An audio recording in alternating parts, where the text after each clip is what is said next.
Hey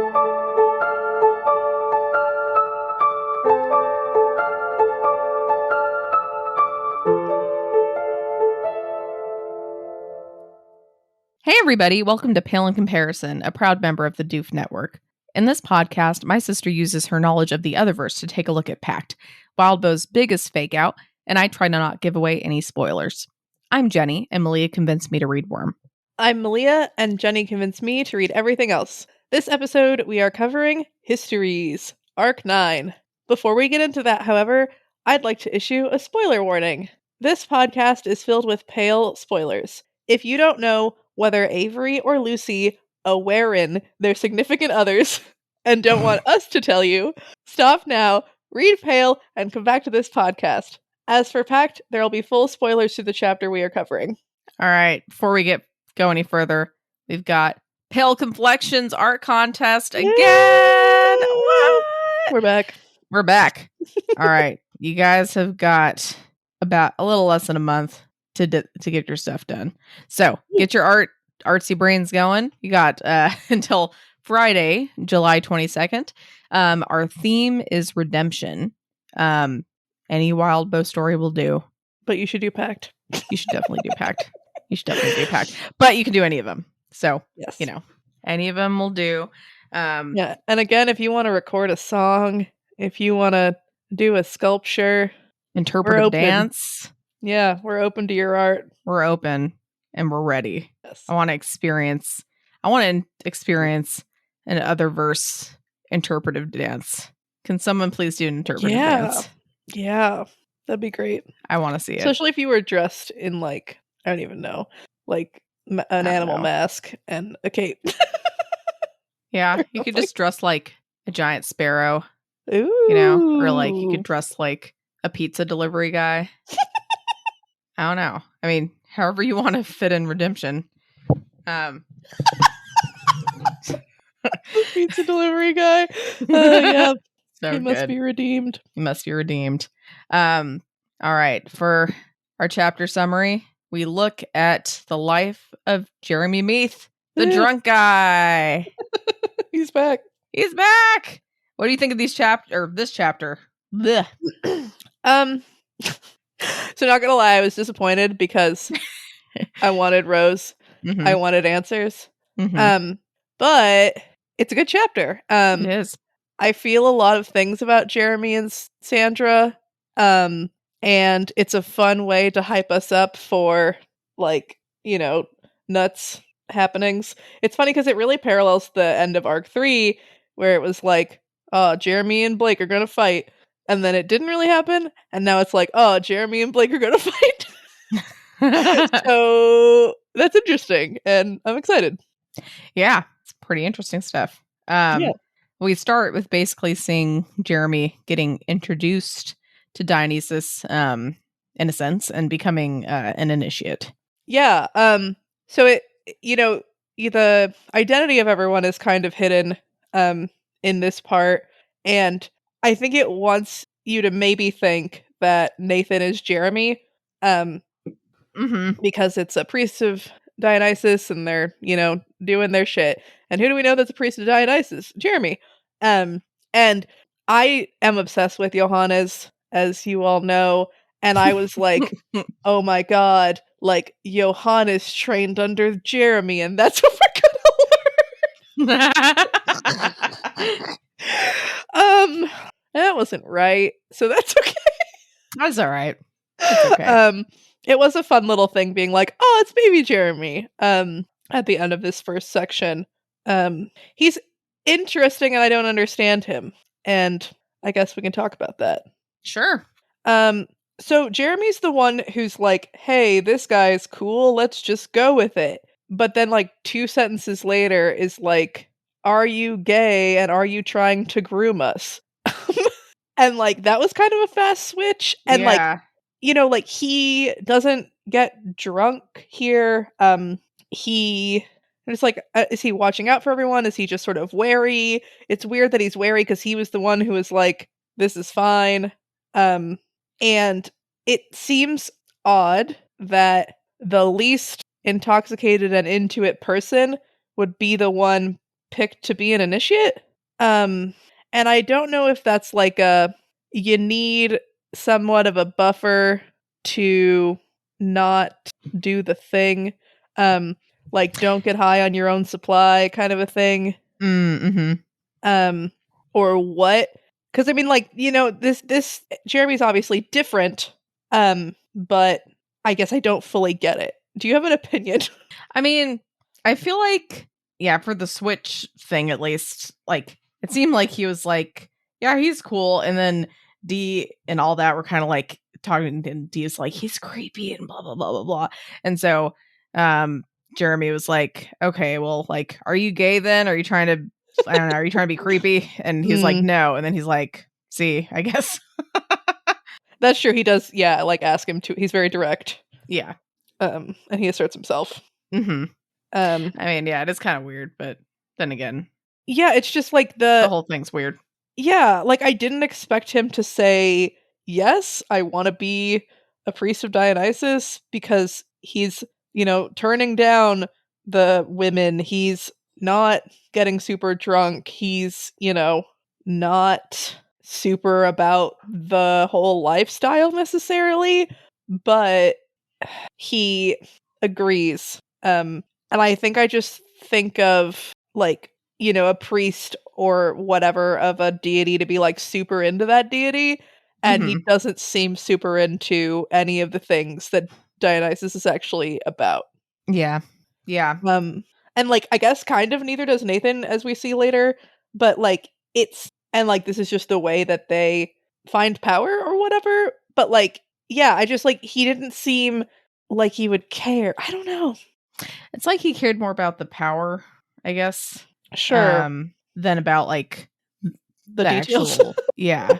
It's like, I mean, if another practitioner came up to him, like, would he have taken that deal as well? Or you think it was just because it was like Dionysus? I don't know. Yeah, no, that's a good point. I mean, part of me wants to say like, but he didn't become leader of the group, and they like, but I guess part of that was that they felt bad that D almost died. Yeah.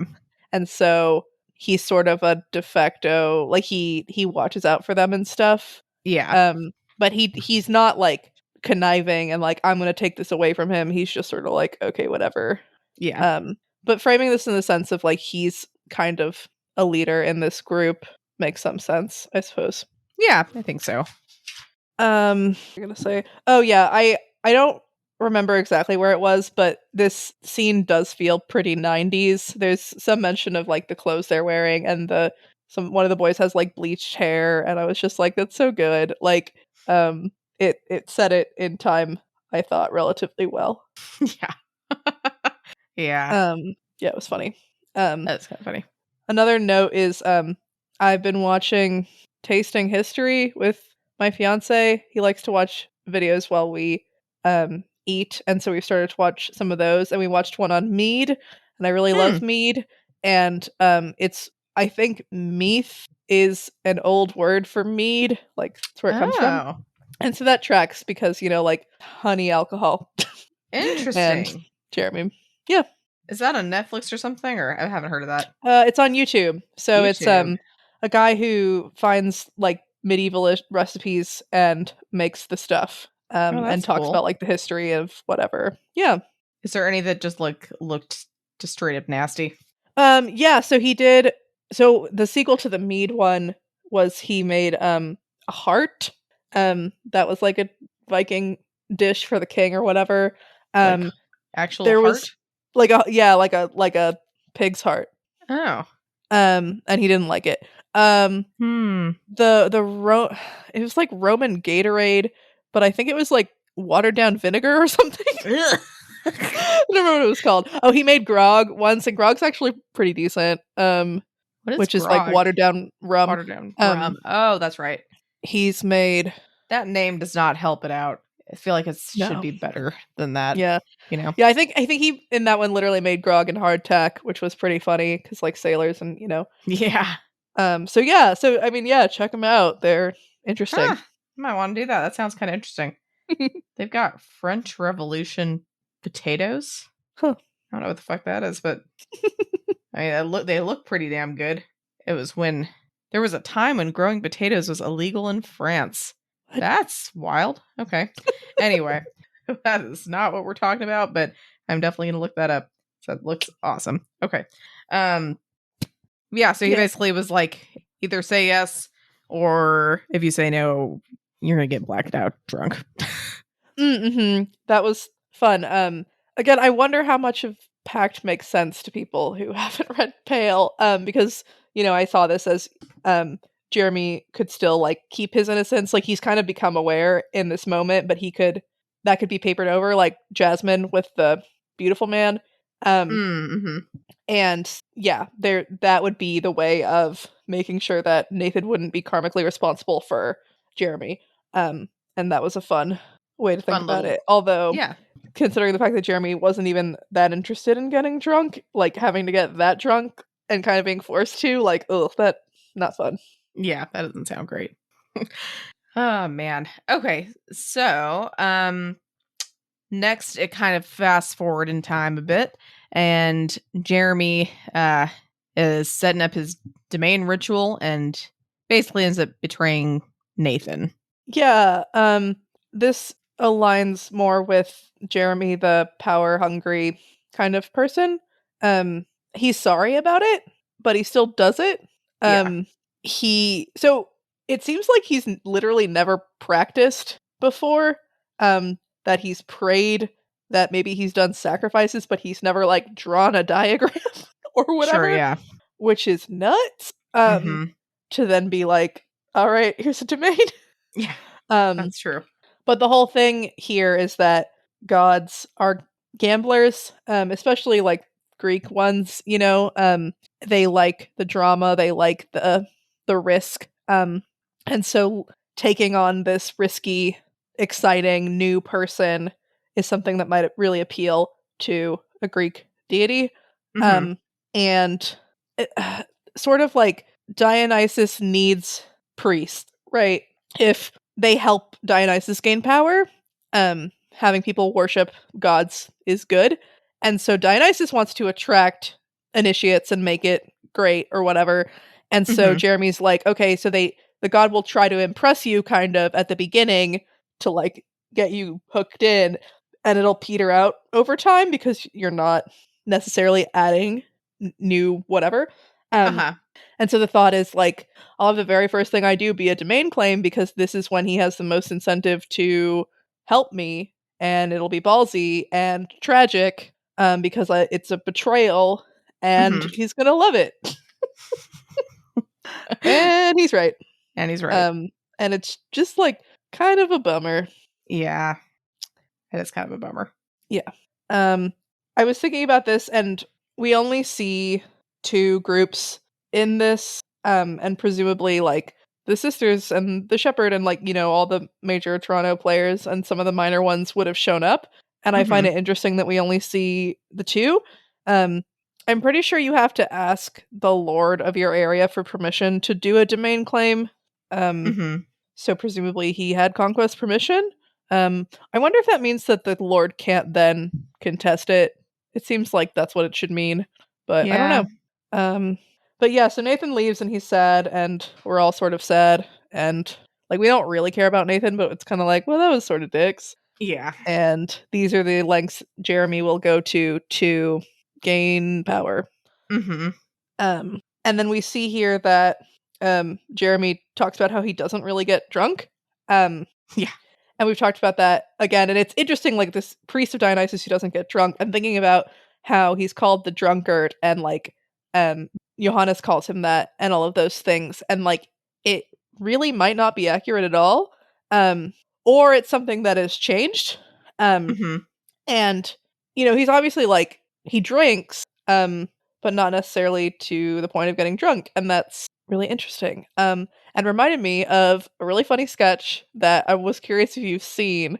Have you seen, like, the Mitchell and Webb? Do you know? Sounds really familiar. Yeah, I think I've seen some, but so yeah, they're these, like, British comedians. One of them's on Would You Lie to Me or whatever that show's called. Yeah, Would I Lie to You? Would I Lie to You? Yeah, David Mitchell's hilarious. Yeah. And so they had like a sketch show for a while, and there's this one where the whole idea is that like when you're between 1 and 2 drinks, you're like incredible and amazing and you can do whatever. And that like that space before you finish your second drink is like the gold zone or whatever. I don't know. I'll post it because it's really funny. Okay. But yeah. I don't know if I need to send it. Yeah. Yeah, that could be funny. Yeah, so then Doug shows up. Doug. Doug is so cool, Mm-hmm. and I love him. Was he sick? Did we know that? Did he have like some illness? 'Cause Jeremy kind of describes him as like being young, but like gray hair and thin because he wasn't eating regularly. And is that just like he forgets to eat because he's so into his shit, and he happens to be prematurely gray, and maybe he's stressed about shit or something, or is it like he's sick? Because in this is like the 90s, I don't you remember it know. saying anything specifically about him being sick or not, but Because he's dead like 20 years from now, and he yeah. doesn't seem that old, according to the Yeah. way Jeremy describes him. But I don't know. I don't know if that's like an astrologer thing, or because there was the whole thing about like he protected Diana somehow, and maybe this is part of it. Yeah. But so Doug's like, let's play a board game, which is so cute. Yeah. And Jeremy's like, okay, but for every piece like we win, the other person takes a shot. And it's Uh-huh. like, Like, so all not right. go, like not these games that have a shit ton of pieces. And they play something that I've never heard of, but it's interesting that like, he said, oh, my master taught me all the traditional games or whatever, that there are lots of games like this that might be played in contests and whatever is kind of a fun notion and stressful. The idea that, Yeah. a game of chess could whatever fuck you over. It's fun that it's not chess. It's not as stereotypical, I guess. I don't know. And Doug has Diana play. It seems like Doug doesn't actually want to beat Jeremy's claim. It's interesting that they don't just no contest it. But I guess this is a good learning experience for Diana. And Jeremy seems to think that, Doug is kind of helping him along by being like, oh, I don't quite remember how to do this, whatever. Mm-hmm. And yeah, so Diana has played this game a bunch, and Doug wants goodwill. Diana wants 3 instances where Jeremy won't attack them or whatever. And I was like, are things that contentious between the Toronto practitioners, or is this just like a useful thing to have in your pocket? Hmm. Because I mean, I guess maybe 3 favors is too nebulous. Like that could be anything, and so specifically, like 3 instances where if I say don't attack me today, you just won't. Is something that's easier to agree to. Yeah. But it felt like we were at war or something, or like but yeah, so they're starting and Diana's winning because astrologers or something, but she's not old enough to look far into the future is how Jeremy frames it. And as Jeremy starts to take shots, the power of Dionysus is like channeling through him more. Which is kind of like, well, why don't you drink a lot more all the time? Although it's probably bad for a practitioner to actually be just like drunk all the time. Yeah. But yeah, so he's channeling this more, and he's able to get the advantage and start winning. And Doug's taking a whole bunch of shots, and so Diana forfeits because she's worried about the state of her master. And it's just really sweet. She like helps him walk away, and everything's good. And it's just, I don't know. I love Doug. I'm so sad. Yeah. I know. It's kind of sad. And then Isadora's here. And she says she's not particularly fond of Dionysus, and I did some research. Because there's still the whole thing where Paggy said that Isadora isn't much of a sphinx, or isn't really a sphinx or something. Okay. And Paggy didn't get eaten immediately or whatever. And so I'm sus of Isadora and her whole thing. So I sort of went to look up, is she just a lion or something? And Dionysus, one of his like sacred animals is a lion, but he has a bunch, and I don't know if that's anything special. I also found something that there's a lot of different myths about the Sphinx and how she came to be and stuff, and one of them is that the Sphinx was a daughter of Cadmus, who was the first king of Thebes, and that Huh. he refused to recognize Dionysus. Dionysus is the youngest Olympian god. He actually took the place of Hestia, who was just like, yeah, I don't care. I'm gonna chill by my hearth, and you can go ahead, Dionysus, and be an Olympian. Um, Mhm. and so apparently Cadmus refused to acknowledge Dionysus, and so his daughter and everyone in the family or whatever like goes mad because that's one of Dionysus's things, and she's also transformed into the Sphinx, which relates to that or something. Um, and so that could be why she doesn't like Dionysus. But like Isadora isn't the Sphinx; she's the Sphinx's daughter, I think. But like, Hmm.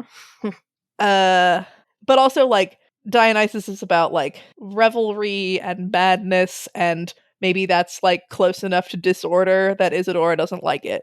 Okay. Um, Yeah, that's interesting. yeah. uh, Hmm. So, yeah, Isadora's the Sphinx's daughter. Um, which is like, who's the dad? I guess like who else was involved? Is that why she's not really a Sphinx? Because she's not a full Sphinx because there was only one. hmm. Yeah, I don't know. I don't know how that These are the works. questions. He's ballsy and challenges her to combat, so she's thrown off balance. Which I remember when I first read this, I was like, maybe you drank a little too much, Jeremy. I feel like that's not a good. It's like I feel like. I mean, I guess it's better than riddles, but Right. It's like I guess he was like, I need to pick something that she'll agree to, but also not riddles. yeah. It like kind of works out, but I was also like, what the fuck are you doing? And then this reminded me of Lucy kind of because like he says like this arena has rules, which is why he was able to like pray to Dionysus before she just like, slit his throat or whatever. Mm-hmm.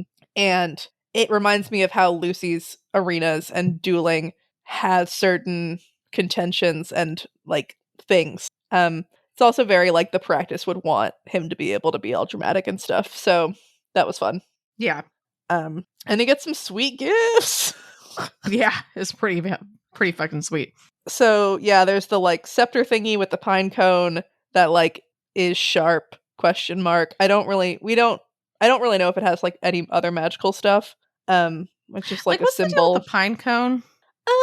Something. Dionysus is Dionysus one of Pan's dads or something? I don't know why I associate the pine cone with Pan. Let's Okay. So see. the thyrsus is a wand or staff of giant fennel covered with ivy vines and leaves, and topped with a pine cone, artichoke, or a bunch of vine leaves and grapes. Okay. And it's his symbol. So like Hermes has the caduceus or whatever it's called, the double snake staff. So I guess this is Dionysus's thing. Dionysus's thing. Okay. So Wildbow could have picked an artichoke, Ugh, but picked a would have pine been cone. so much funnier. Although to be fair, like so pine cones I guess are kind of pokey, but artichokes like they hurt. Poke. Yeah. This bitches hurt. Yeah. Maybe not like hard enough for it It's to a be little a good. harder. Yeah, I mean, if But I you guess if it's made throw of gold or whatever. I feel like if you throw a pine cone and an artichoke, like imagining they're the same size, which I know that'd be like a fucking huge pine cone or a tiny artichoke, but the pine cone would almost definitely hurt more. Yeah, that's fair. And it'd be harder to eat a pine cone, Yeah. So maybe it just was like, yeah. Do we want to here? I have another fun fact about the thyrsus. Man, you're gonna like Thyrsus. overtake my facts. This is great. Apparently BTS, acclaimed K-pop band, has a song called Dionysus, and they mention the thyrsus in it. In the Heck song, yeah. which That's is nuts. fantastic. So they did their research. Yeah. Cool. Yeah, so he has this staff thing, and he has this magic horn. And Nathan sounds a lot better than Jeremy's. Yeah. Because Nathan has the I will always have alcohol and weed, or whatever, or like it'll last a long time. And Jeremy has the like crazy bloodlust horn. Hey, I mean, whatever he needs, I guess, right? Yeah, it's useful. So it's blood laced with alcohol that's not wine, and he drinks as much as he can, and he loses his mind and fights Isadora, and they're both kind of injured, but if he needs to drink more of that blood stuff, he's gonna Probably die, gonna die. probably. So then we get a fun twist that I didn't expect or even think about, which is that Isadora's like, okay, I'll stop contesting your domain if I can set you up on a blind date with a blonde woman. Yeah. And I'm like, what? This feels important that Isadora set up the meeting. Sandra's marriage to Jeremy was kind of painted as a Jeremy wants to be Lord of Toronto and he needs a strong Duchamp woman to help him with that. Whereas here it's Isadora's gonna kill you or you're gonna meet this woman.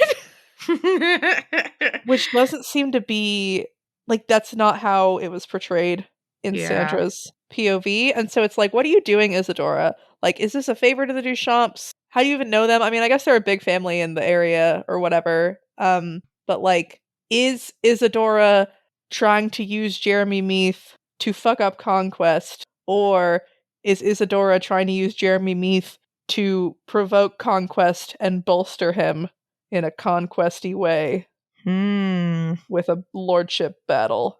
Because I think that, you know, that sort of claim would be a natural place where Conquest would thrive, and she likes order and he maintains order something. She doesn't Something, like Dionysus. I don't see her being like, yep, Jeremy Meath, I vote for him. So I guess that's what I'm thinking, but it was just like, what the fuck? It's pretty wild. Yeah. And then we don't see any of the other contests that probably would have been cool. Yeah, because they weren't relevant. Yeah. I mean, I would argue that the Diana one wasn't either necessarily. I mean, it set up the intro of it, but it was nice seeing Doug and Diana. Yeah, that's true. That was cool. All the other people we might not have like known who they also, were. A lot of people are named with D names. I don't think Doug and Diana have anything to do with Dionysus necessarily, except they are astrologers and they do stuff with like astrology. But like the leader of his little group was called D, and Dionysus starts with D, and in the Percy Jackson books, he's called Mr. D for basically all of them. And so I was like, is there a reason that he's D and the god's Dionysus? I don't know. Well, next. We kind of skip forward in time again. And we look at his married life with Sandra. This like was good and hurt a bit. It's like I'm not like completely and totally invested and heartbroken by this relationship, but it's tugging. It's, you know, it's there. I'm sad. Hildur is perfect. There's 5 nymphs combing her fur, and the first time I read it, I thought they were like putting bows and shit in her fur too, and got real happy. But I don't think that's happening. But like braids and bows, and it'd be really cute flowers. And it's interesting how Sandra and her familiar are paralleled here. I think that a troll is just a really interesting familiar for a Duchamp, although I guess the other main Duchamp that we've met has a centipede corruption demon or whatever the fuck Shartsmoogle is. So, not a demon, but you know, as a familiar. And both of them kind of don't fit the mold of their families and yet very much serve their families. But yeah, so they, you know, Jeremy can't read Hildur. Is she happy? Is she tolerating this? Is she annoyed? Is Sandra happy? Is Sandra barely tolerating this? And that was kind of interesting, their link and their comparison. Yeah. And this was just like, so you start to understand why he was such an asshole when they met, because he didn't want to marry her. He planned on saying no, but after he met her, he didn't want to say no. Yeah. But Dionysus doesn't want him to. I don't know if it's Sandra or if it's anyone. I think maybe Dionysus wouldn't want him to get married, period. Yeah, I could see that. And so he's like, okay, well, I got to get her to say no. But then she doesn't because the Duchamps, like, I mean, they did say like that she had a choice. But I don't I know, mean, with a family it's like like- that, you never know what they're gonna do. It's like, do you really have a choice though? Like, Yeah. maybe not. Yeah. But this understanding that it's not, Jeremy Meath made a calculated decision to get a wife that would help him gain more power. It was Jeremy Meath made a deal with someone to not kill him so that he'd meet this woman, and consider marriage or whatever, like, helps make more sense as to why Dionysus is a huge fucking prick. Yeah.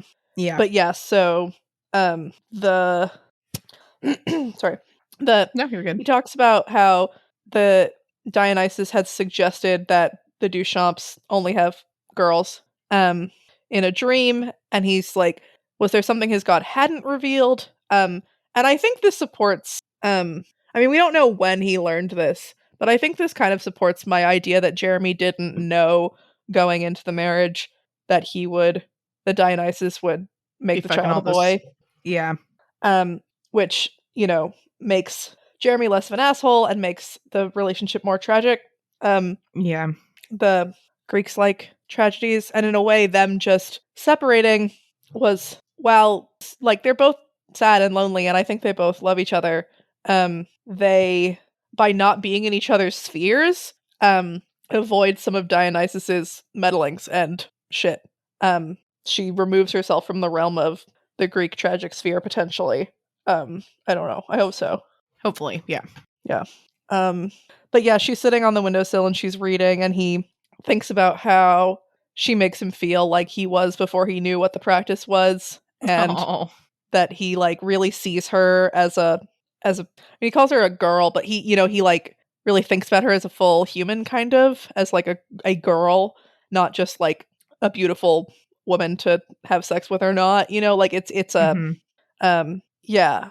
And it's like, so it seems like they're so good for each other in a really weird way.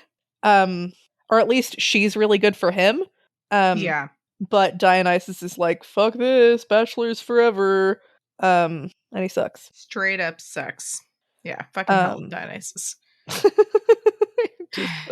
But yeah, it's cute because Sandra notices that Jeremy's standing in the doorway, and she rolls her eyes because he's just sort of standing there, but like in a fun, cutesy sort of way. Yeah. And then he's a dork, and he's like, "Do you want wine and cheese?" And you wonder like how early in their relationship this is. Like, he doesn't know what wine she drinks. But yeah, I don't know. It's kind of cute and awkward and great. And Hilda gets mad because he's ignoring her, and he's like, "And I will bring back a pork shoulder," and it's so cute, and I hate it. I know, it's like this could have been really nice, and all got fucked.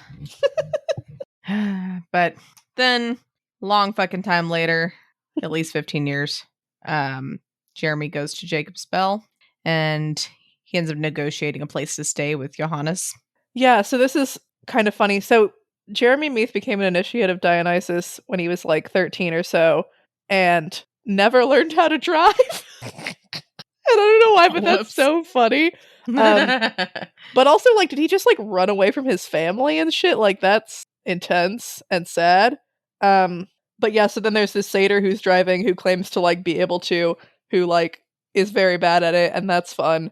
But things that make me love Jeremy, like, he gets out at the end and he says like, "You're getting better," and he can't lie. And it didn't sound like, a barbed comment or whatever. And like, obviously the satyr really is very bad at driving, but maybe has improved, and it's sweet that he said that to him. Yeah.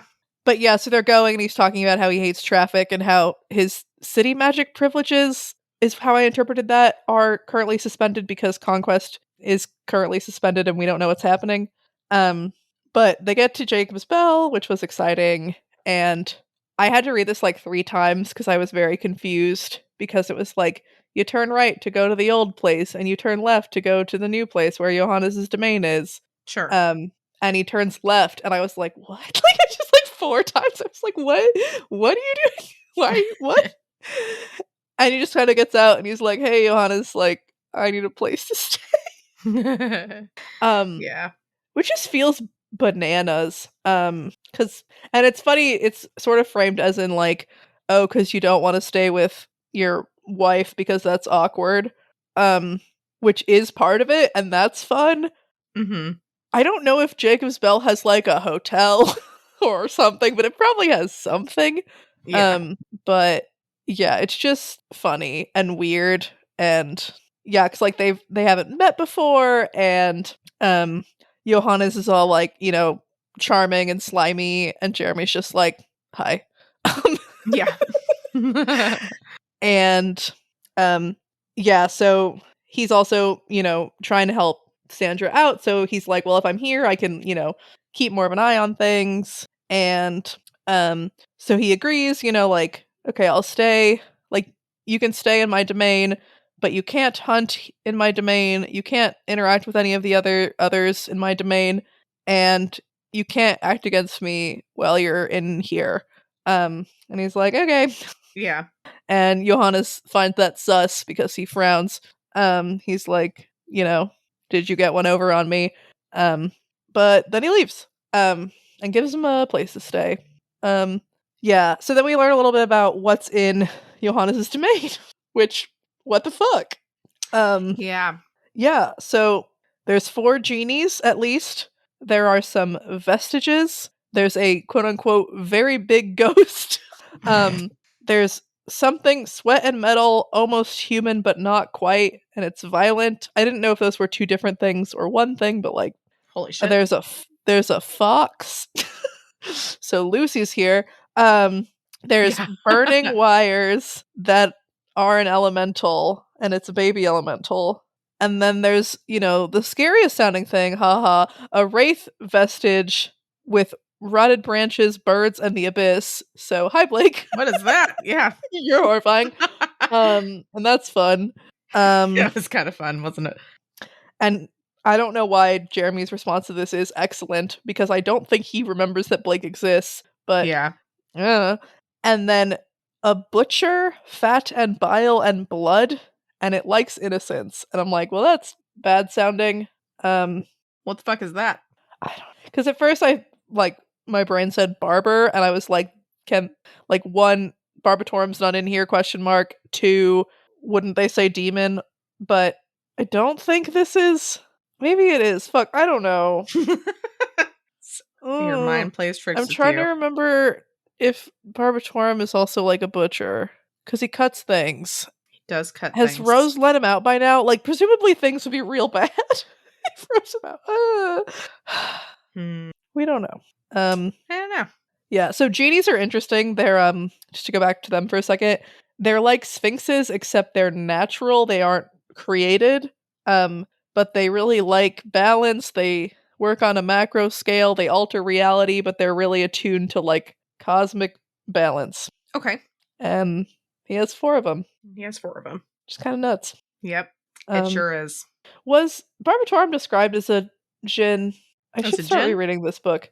Djinns are kind of like, they're not really demons in the sense that we think of them, because they're not like evil, but they're like a, I mean, do you remember him being Middle described as Eastern-y, that? whatever. I don't recall that. But their genies are like related to djinns, and I don't know. I don't think that Barbatorum was described as such, but okay, from my recollection at least. Yeah, and so then we see his, I think, 6 gifts from Dionysus that he's accumulated over the years. So the thresis or the thrisis or whatever it's called, the blood madness horn.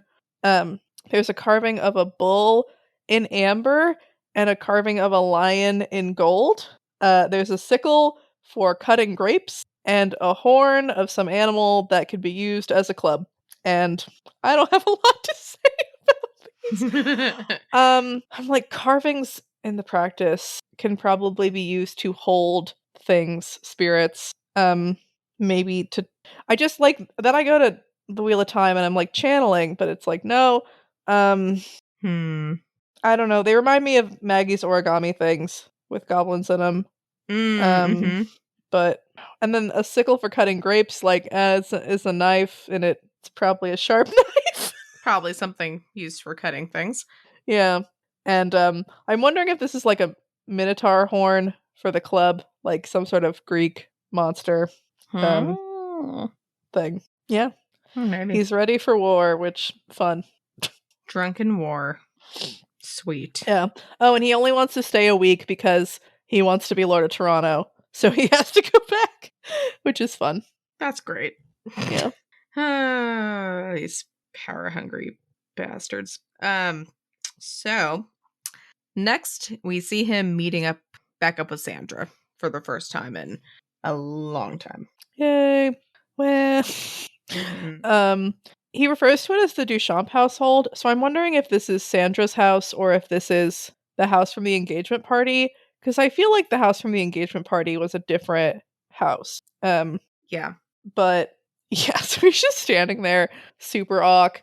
And she comes outside. And well, before that, he thinks about how the Duchamp women all have husbands and they're always together, and he's not with his wife, and that's sad. Yeah. Which it is. It is sad. Yeah. And, she's like, "Oh, you're old." And he's like, "You're still hot." And that's nice. Thanks, honey. Good to see you too. Yeah, it's actually really cute. And yeah, so he's kind of like, even if Johannes has like genies and angels, I'm surprised that you would need me because there's, a whole bunch of practitioners here. The Duchamps have been called in. They're ready to fight for their lady. And he's like, "Oh, you're not here for Johannes and the babes." She's like, "You're here to deal with the promise that you broke without remembering that you broke it." And I'm like, fuck. Like, framing this as a promise, I mean, it just, yeah. Now I'm like, oh, Jeremy's gonna be forsworn. Because, yeah, Blake came back to Jacob's Bell. Or he, he left Toronto, and Sandra was like, I need him to not. And it's interesting that Sandra knows this. I mean, powerful practitioners, whatever. Maybe Isadora told her because the connection with the Duchamps or something. But so she knows Blake's back, and this is still a problem. I'm wondering why is the problem. Like, sure, Blake is like helpful, but like, is there still some intrinsic secret about Blake that is powerful? Unclear. But yeah, so if he helps her out now by destroying Blake, I guess, then the promise was not really broken, even though it totally was, and I don't really get it. But maybe Blake doesn't have enough connections with the universe for the universe to notice. Yeah, maybe. But yeah, so Jeremy's job is to go after the Thorburns because they're distracted and he's uniquely equipped to handle it. And I'm like, Great. What the fuck? I'm sure that the explanation for this has been somehow riddled throughout this chapter, or hints or whatever. The thing I'm kind of focusing on is the madness part of Dionysus's shtick. Possibly Blake is important and Jeremy can get the others to believe that they're crazy and that Blake doesn't exist. Or maybe, Dionysus and his whole madness thing. Madness is the fourth choir. Maybe there's some sort of connection there that would help. Jeremy's like the priest of fun parties and Rose is super not. And so maybe he'll be like, come hang with me, fellow kids. And they'll be like, yeah. Fellow kids. Yeah. So I'm not really sure. Okay. But I feel like maybe the make them think they're crazy. All right. Cool. Yeah. I mean, not really, but yeah. All right. So, we're at the end of the arc. Dun, dun, dun. So now we get to talk about what does Null mean? It's obviously the protagonist's name. Mom was a little confused. Yeah, so I didn't pull a ton out of this. I think the big thing is Null is 0 and Blake is a 0. I guess like the Fool card, the number is 0, and that's Blake, but also Blake isn't material. Mm-hmm. And then the other thing I sort of thought of was the invalid contract sense. So Sandra and Jeremy are trying to like make their promise or whatever invalid. Okay. And those were the things I could think of. Okay. Did you think of anything? I don't know. Null backwards is Lun, Mm-hmm. which doesn't really have anything to do with anything, but I just thought I'd mention that. Cool. Yeah, no, I feel like you covered it. Okay. So, where do you think this is going? So it feels like Jeremy Thorburn showdown. And this just, feels like deja vu because we were going to Jeremy Thorburn showdown again at the end of Arc 3 and then we didn't. And then we didn't. Like, he was there and then his people were threatening a little bit, but there wasn't anything. Sure. Like he wasn't one of the champions and just nothing. So, but it's fun. I think it might actually kind of happen this time. I was also thinking about whether, I don't know if I should save this for my bold and specific prediction because I don't currently have one. Save it. Okay. Okay. I do want to talk about as well, like, I guess we should ask this beforehand, but I do want to ask, like, okay, so how does this compare to Pale for our Pale comparison section? Yeah, I guess like Jeremy coming to town could be like, if we were looking at the viewpoint of Musser or Anthem, so that's kind of interesting. Or even maybe like, he's not really like the Aware, but like Kenneth has had a series of people showing up and that being like, oh fuck, like, and disrupting things. And yeah.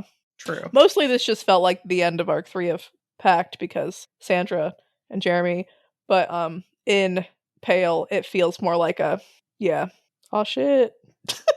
Yeah. No. Yeah, true. Okay. I do want to talk as well, like, Null as a whole. I feel like this was kind of Blake fell through a hole. We learned that this arc. That's true. There a hole in Jeremy's heart. I was trying to say, like, as a whole. Like, what do you think of it as a whole? I mean, sure. If you want to just, like, relate it to holes, we can do that. But, no, like, as an overall thing, how did you like this whole, like, arc? What's your thoughts? This arc was nuts. Right? Yeah, I was expecting the interlude to be more nuts because, like, bam, Blake's alive. Bam, Blake can't get out because the lawyer won't help him. Bam, we see Blake's horrible, tragic backstory. Bam, it wasn't real. Bam, Blake escapes and learns how to fight. And in the meantime, we're seeing, like, Rose, like, just make bad choices. Yeah. And his friends are falling apart, and yeah, it was a really good arc, and a lot of, like, what the fuck. Yeah. Arc 9 was intense. Right? Yeah, Null and Void. They were both Null intense. and Void. Which is kind of funny because, like, that just doesn't sound, just by that, it sounds like, oh, there's nothing to see here. Yeah. Wow. Yeah, what an arc. What an arc. All right. I think now we can talk about your bold and specific prediction, Malia. Woo! I'm pumped. This isn't that exciting, and it's another one of those where I don't know whether my prediction is going to say that this thing will happen or it won't happen. All right. But I was thinking about Jeremy's domain claim. This is the first domain claim that we see. And, like, the question is, will it be the only one? Part of me wants to say yes, because we can just check it off, like, yep, we saw it done. But also, I think that maybe we see this domain claim to help give us context for Rose's or whoever's domain claim that is coming. Okay. I mean, like, we might not have time to do a domain claim, but I don't see Rose, like, maybe, I don't know. I don't see her giving up until she's tried that.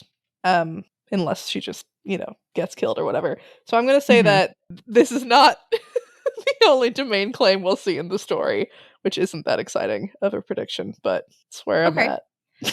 at. Do you think that we'll see Rose do a domain claim? Ugh. Rose has like purportedly awoken by now, but we haven't actually seen it. So that's interesting. Do you think she's awoken right now, I or think she is. it's like, please tell me that your prediction is going to be like, I predict that she's not going to awaken Rose at all. will never awaken. No. Yeah, because the question is like, can Blake still practice? And I'm not sure. Because he's an other now, like a lot. But he did swear the things, and so maybe. Maybe. I think we're gonna see someone in the Thorburn contingent do a domain claim. I don't know if that's Interesting. a Okay. cop-out. Who would you guess besides Rose and Blake? Who is your next guess to just do a domain? Alexis. I don't know where she'd do it exactly, but okay. I was thinking like a Thorburn, but okay, yeah, Alexis. oh, Paige. Paige is the only other potential Thorburn that we know of, or Molly, right? Yeah, Molly's not real. True. Yeah, no, I was thinking of the Paige, Blake, and the Cabal. Got it. Okay, that makes sense. But not Paige. Rose, Blake, and the Cabal. Yeah. Paige has got to come back. She'll probably be awoken by the time she comes back. Molly's not real. I don't know. Yeah. All right. Cool. I like it. All right. We've got our previous discussion questions to go over. I didn't edit these down, so we're gonna have to like paraphrase them. So in real time. In real time. So it's gonna be. I mean, y'all are used to this kind of shenanigans from us anyway. But so our previous discussion question was, how would time travel work in the Otherverse, and is it possible? Captain Rhino. Okay, they start out by saying, everything in the Otherverse is controlled by spirits, including time. They say, spirits of time are going to be inflexible and unyielding, but they can be bent to the will of a powerful practitioner. But to time travel into the past, you need to get pretty tricky. They're saying use a glamour arena to create the perfect facade of the past. Use echoes, memories, ancestral spirits to create perfect actors to perform on your stage. Host them, the spirits of the past, to convince even your capital S self. If you do a good enough job, you can dismiss the arena and find yourself in the past. Or have you? Maybe you only fooled yourself and you'll be trapped forever. Thanks, Captain Rhino. Yeah, it's cool to think that you can trick the spirits into like physically bringing you into the past because, that's fun. Mm-hmm. Sengachi doesn't necessarily provide an answer, but says that we should ask whoever is responsible for Ted Haven, which I guess is Wild Bow, but also, like, good point. What the fuck, Ted Haven? What the fuck? That's a good point. Good point. And I'm realizing how I did these. I've stuck myself with all the really long answers. Normally I just had that sentence. Lurking Beluga says time travel has a bunch of issues which are so fundamental they feel like it wouldn't work, or it costs so much power it wouldn't really be worth it, or you'd run out of energy. But they say one solution would be a physicsy bullshit way. Also say like maybe something kind of like Ted Haven's, where you could be closer to fuzzing things over with memory and reality and setting it. Oh, they have a TLDR. I'm going to just read that. Sorry. Okay. So TLDR says you can get some particle going back in time spirits, and it'll be a lot easier than normal time spirits. Yeah. All right. Particle. Thanks.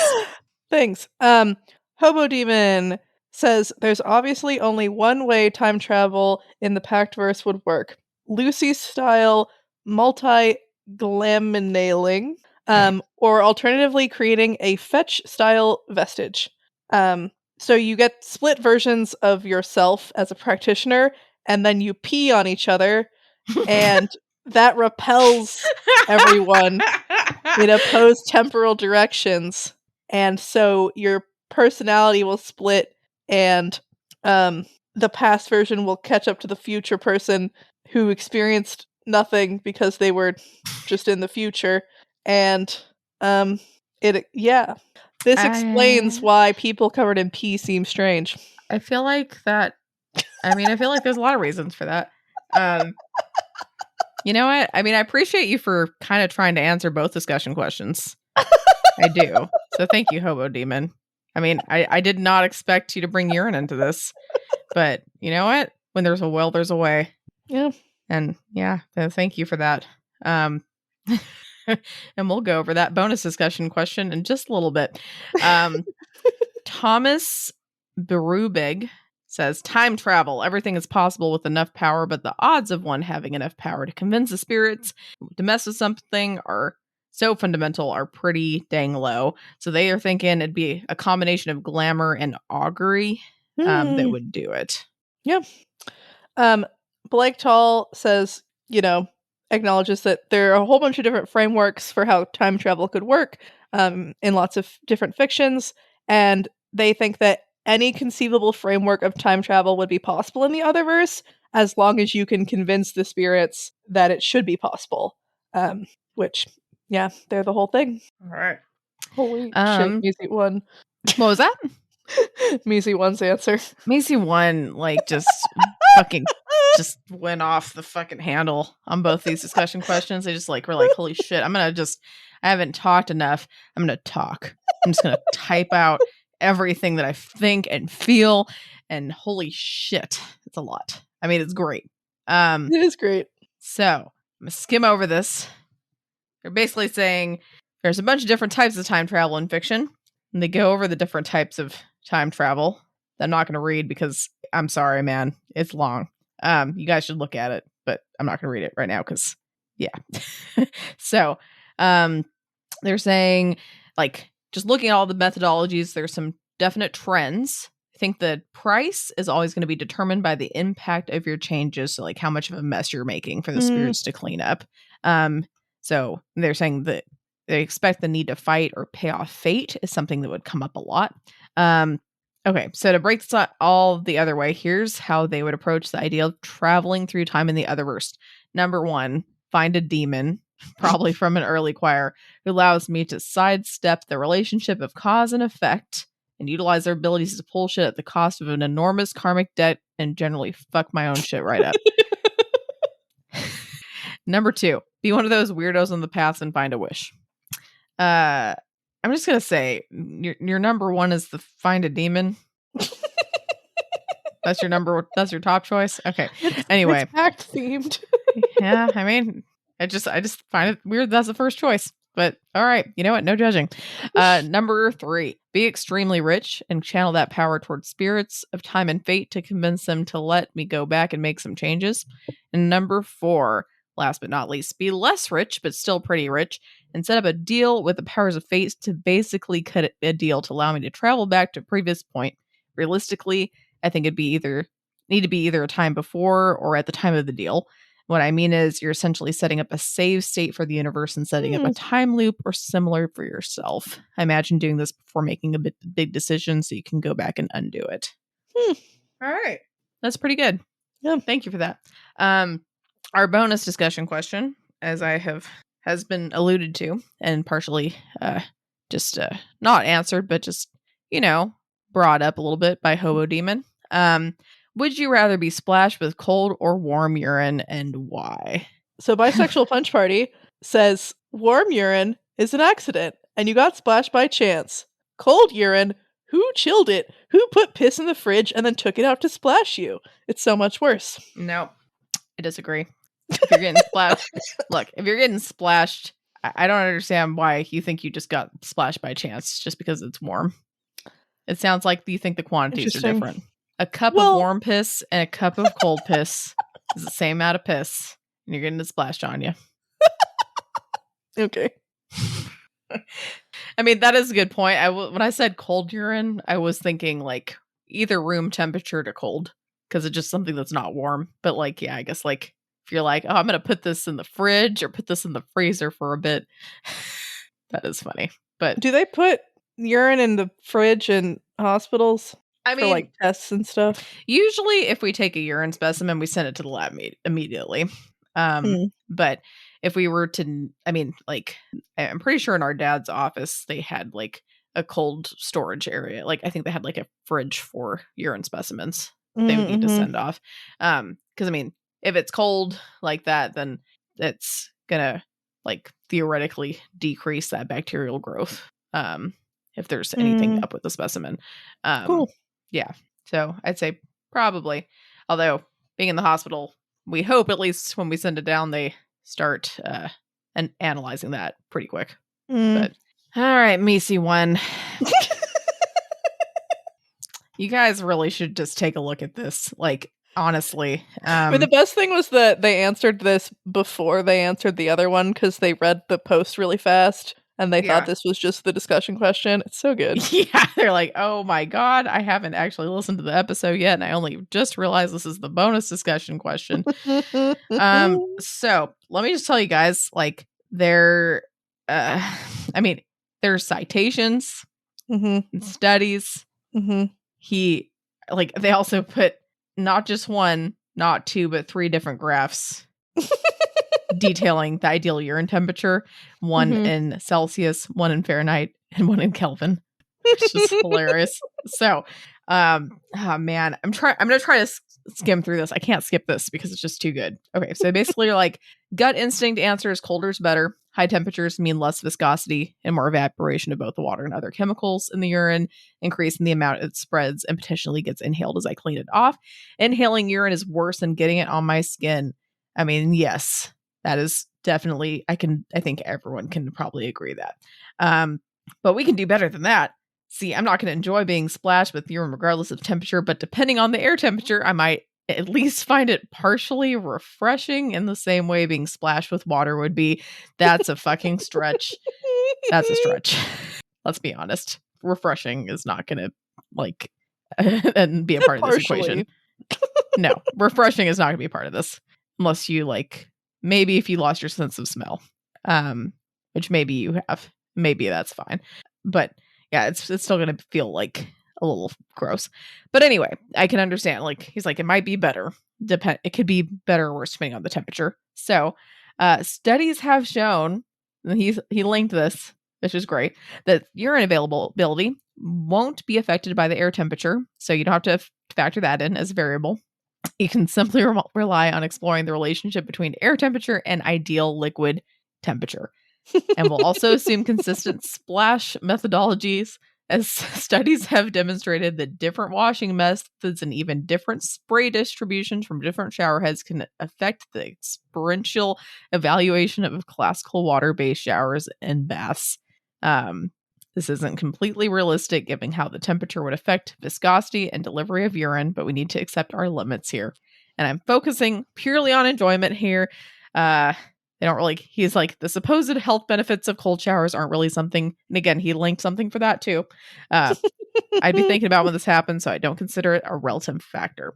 So basically, looking at their opinion, it basically like detailed the ideal temperature as related to room temperature for liquid, and that's what they made the graphs on. Based on the graphs and assumption that warm urine constitutes anything above a standard room temp of 25 degrees Celsius, or 75 degrees Fahrenheit, I'm assuming it's around. I'm going to contradict my instinctive answer and go with the data suggesting I prefer showering in warm water in the vast majority of commonly encountered temperatures. Maybe if I live somewhere warmer, I prefer the cold stuff. Yeah, I mean, it's a journey. that also is saying, like, I feel like saying you're splashed is different than saying, like, you're going to be showered head to toe with urine, you know? Which, yeah. I mean, no, I mean, it'd be disgusting no matter what, but sure, if you're going to get, like, just covered in urine from head to toe, sure, I'm sure that the temperature would matter a little bit. But like, because if you get like just like cold liquid doused over you, that's like gallons of urine. Who the fuck is going to be pouring? I mean, That's a dedicated like urine splasher right there. If they take the time to set that up, that's Yeah. kind of impressive. Um yeah, I don't know. But It's yeah, just thanks for your detailed answers, thank Missy one. you. They're very fun. I don't know whether to thank you or to just be like, why, But I mean, I am going to thank you because that was a great answer. It was really great. Hopefully none of you get dumped over the head with urine. Yay. All right. Do we have a non-urine related discussion question this week? I think we can come up with one. Yeah. Let's try to leave the urine behind. You know what? I feel like this is it's a good time to say goodbye to the pee and just hello to the new. Goodbye to Arc 9 and goodbye to the urine. Goodbye to the urine.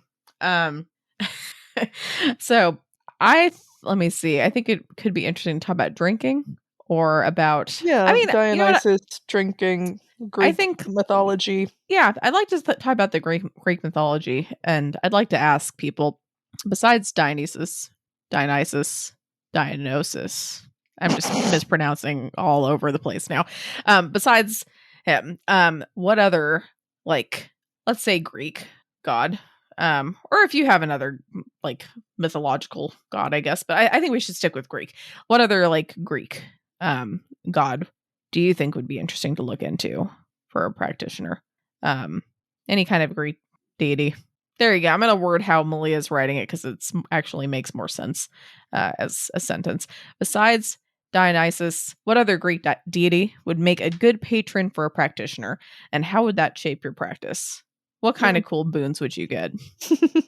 I think if you want to do non-Greek, we accept it. But yeah, we will accept it. But I want to hear about Greek.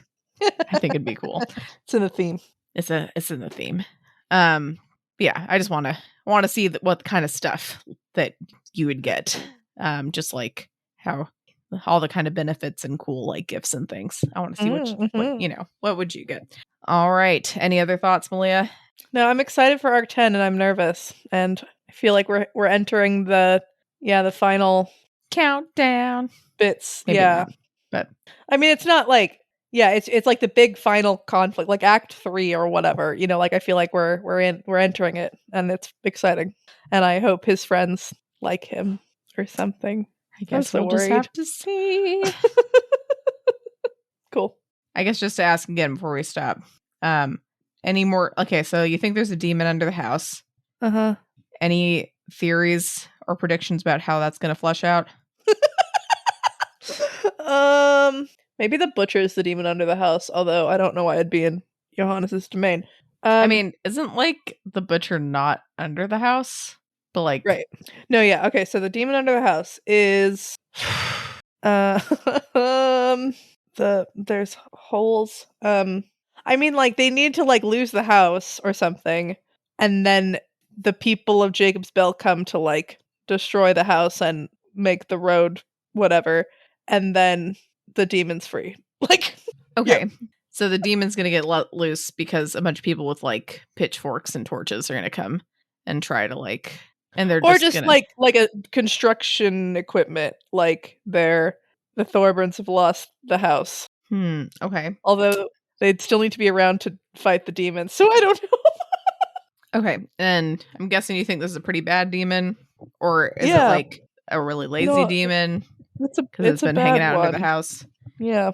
Okay, so like the house is like a ward or something in itself, like a... Yeah, the domains help keep it down. What kind of demon, or like how bad? Worse than any demon we've seen? Like I feel like it should be worse than Barbatorum, but I also expected Barbatorum to be kind of like dealt with early because he was introduced so early, and I feel like Barbatorum keeps being sort of built up as like real bad. But it would need to be stronger than Barbatorum. I do want to ask you, actually really powerful and was totally underestimated. So I don't know how to rank that. Or what was underestimated? Sorry.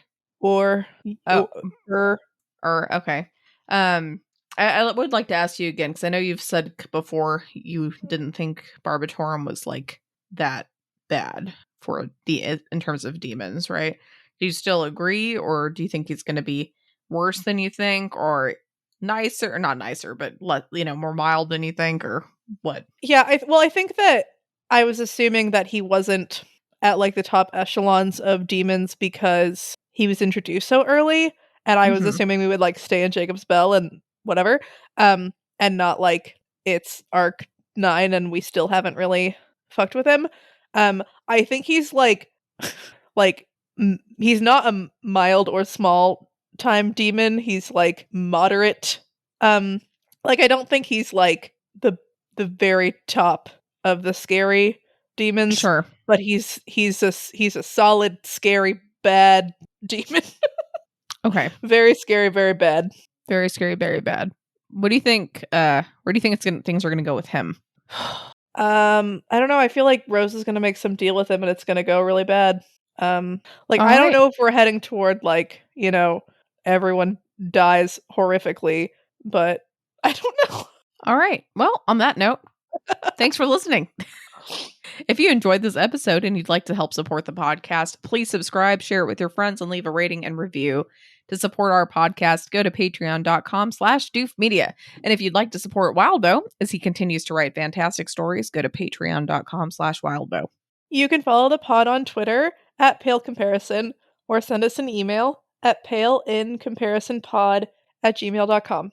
Keep an eye out for our Reddit thread in r/parahumans, where you can answer our discussion question and share your thoughts on this episode. In addition, if you would like to see all of my predictions laid out, check out our episode description for a link to a prediction tracker. Next episode, we will be covering chapters 10.1 and 10.2. All right. And then just as a reminder, Pale Complexions fan art contest. Woo! Woot woot! Redemption. Due July 22nd. Yay. Do it! Pretty please. I think I'd love to see some. I love all your guys' art. Yeah. And everything's great. Yeah. I would love to see it. So get working on that. Get some good stuff. All right. This is a really random fun fact. So, sure, most of you have heard at least of like peanut butter and jelly sandwiches. That's a big thing here in the US. What not a lot of people know, and I didn't know about this until not that long ago, to be honest, and I've still never tried it. There are sandwiches called fluffernutters, which are peanut butter and marshmallow fluff sandwiches that they eat in the Midwest. And I've never tried it before. It sounds super, super unhealthy. My fact for today, believe it or not, fluffernutter sandwiches actually have less sugar than peanut butter and jelly or peanut butter and jam sandwiches. What? Yeah, I'm going to tell you. Okay, so I think obviously this is going to be a little bit different jam to jam, but like the article or whatever I looked at is like at least some jam has about 10 grams or up to 10 grams of sugar per tablespoon, which marshmallow fluff has 6 grams of sugar per 2 tablespoons. What? So right? 3 grams of sugar as opposed to 10? And that's like 10 grams for 1 tablespoon and 6 grams for 2 tablespoons. That's nuts. That's fucking nuts. Like, I mean, sure, you could still argue you've got more like vitamins and shit in your jam because of the fruit, but like what? It has less sugar for a fluffernutter sandwich. Like in general, I mean, even if you use like more fluffernutter, like or more marshmallow fluff, like that's 3 grams of sugar per tablespoon to 10. That's like over 3 times the amount. Yeah. That's fucking crazy. Wow. It's wild. That's wild. I've heard they're really, really good, which is not a surprise because it's marshmallow fluff and peanut butter. How do you fuck that up? So I might have to try that sometime. But yeah, just want to let you guys know, any of you Midwestern people, if there's any of you listening to this, you can feel guilt-free when you're eating your fluffernutter next time. It's practically healthy. I mean, sure. All right. Bye, everybody. Bye.